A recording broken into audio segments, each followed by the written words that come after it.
আসসালামু আলাইকুম। শিমু কিচেনে সবাইকে স্বাগত জানাচ্ছি। আজ আমি আপনাদের জন্য নিয়ে এসেছি সবজি দিয়ে পাকোড়া বা বড়া তৈরির রেসিপি। যে সমস্ত বাচ্চারা সবজি খেতে চায় না তাদের জন্য কিন্তু এটা একটা বেস্ট আইটেম। অনেক বাচ্চারা এমনকি বড়রাও কিন্তু সবজি খেতে চায় না। এইভাবে যদি আপনারা সবজি দিয়ে পাকোড়াটা তৈরি করে দেন তাহলে কিন্তু বাচ্চা বড় সবাই কিন্তু অনায়াসে খেয়ে নেবে।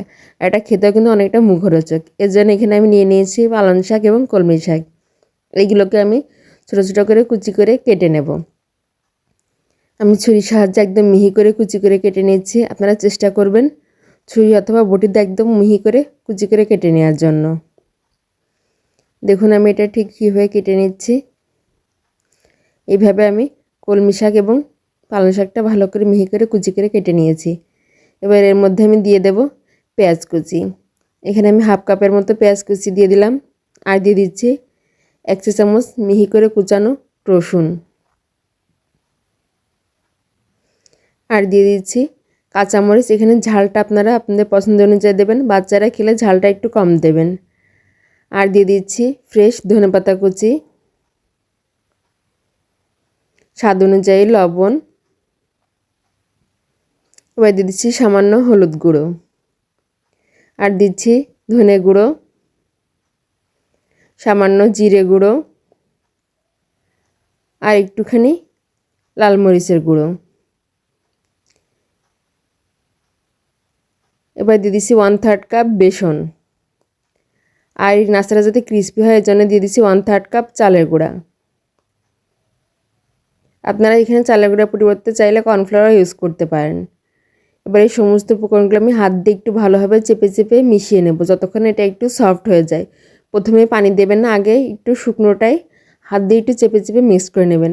দেখুন আমার মেশানো হয়ে গেছে, এটা অনেকটাই সফট হয়ে গেছে। এবার অল্প অল্প পানি দিয়ে একটা আঠালো খামির তৈরি করে নেব।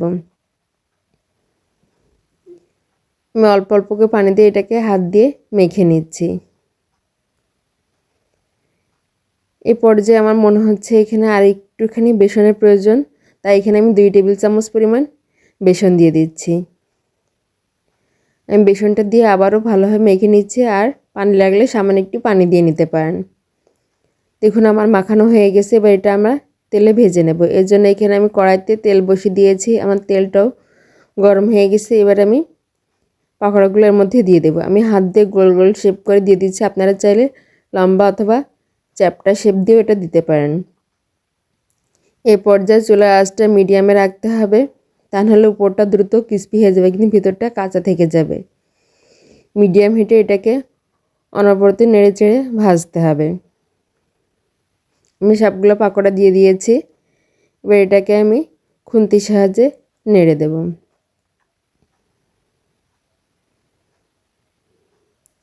এটা ভাজতে কিন্তু খুব বেশি সময়েরও প্রয়োজন হয় না, 3 থেকে 4 মিনিট সময়ে এটা ভাজা হয়ে যায়। আর এটা উপরটা যেমন ক্রিস্পি হয় ভেতরটা কিন্তু ততটাই সফট হয়।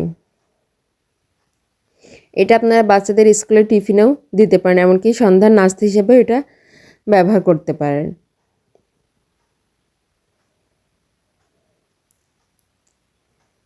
আমার পাকোড়াগুলো ভাজা হয়ে গেছে। এবার এগুলো আমি তেল থেকে উঠিয়ে নিচ্ছি। আশা করছি আমার এই পাকোড়া তৈরির রেসিপিটি সবার ভালো লাগবে। আর ভালো লাগলে প্লিজ আমার চ্যানেলটি সাবস্ক্রাইব করবেন। আর যারা আমার এই ভিডিওটি আমার ফেসবুক পেজে দেখছেন প্লিজ আমার পেজটি লাইক এবং ফলো দিয়ে পাশে থাকবেন। ধন্যবাদ।